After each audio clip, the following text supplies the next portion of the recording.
শিলিগুড়িতে সরাসরি শঙ্কর কর্মসূচি মে মাসে এই কর্মসূচির উদ্বোধন করেছেন শিলিগুড়ির বিধায়ক তথা মন্ত্রী শঙ্কর ঘোষ। সাধারণের অভিযোগ জানাতে এই কর্মসূচি মন্ত্রীর কর্মসূচিতে অভিযোগের পাহাড়, সমস্যা সমাধানের আশ্বাস দিয়েছেন মন্ত্রী শঙ্কর ঘোষ। শিলিগুড়িতে সরাসরি শঙ্কর কর্মসূচি, সেই ছবি আপনাদের দেখাচ্ছি। মে মাসেই কিন্তু কর্মসূচির উদ্বোধন করেছেন শিলিগুড়ির বিধায়ক তথা মন্ত্রী শঙ্কর ঘোষ। সাধারণের অভিযোগ জানাতে এই কর্মসূচির আয়োজন করা হয়েছে। মন্ত্রীর কর্মসূচিতে একেবারে অভিযোগের পাহাড়, প্রচুর মানুষ অভিযোগ জানাতে এসেছেন মন্ত্রীর কাছে। কি বলছেন শিলিগুড়ির বিধায়ক তথা মন্ত্রী শঙ্কর ঘোষ, শোনাবো আপনাদের।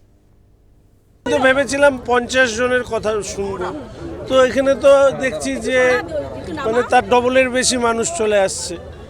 নাম রেজিস্টার করিয়ে যদি সুস্থভাবে না করতে দেওয়া হয় তাহলে তো সমস্যা। তো যাই হোক, আজকে তো 100-র বেশি মানুষ এসছেন।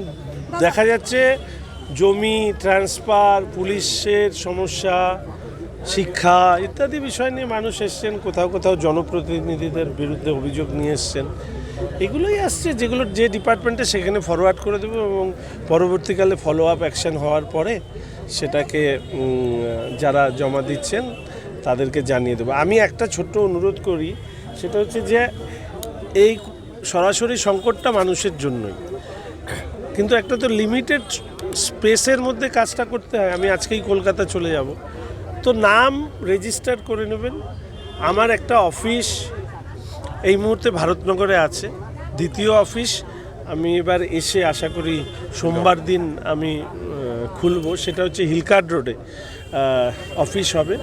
ওটা খোলা থাকবে 10টা থেকে 8টা অবধি, আর এটা খোলাও থাকে সকাল থেকে দুপুর অবধি, আবার রাত্রেবেলা খোলা থাকে। এই দুটো অফিসে গিয়ে আমাদের দুজন অফিসের সহায়ক থাকবে, তাদের কাছে বিষয়গুলো দিয়ে আসবেন।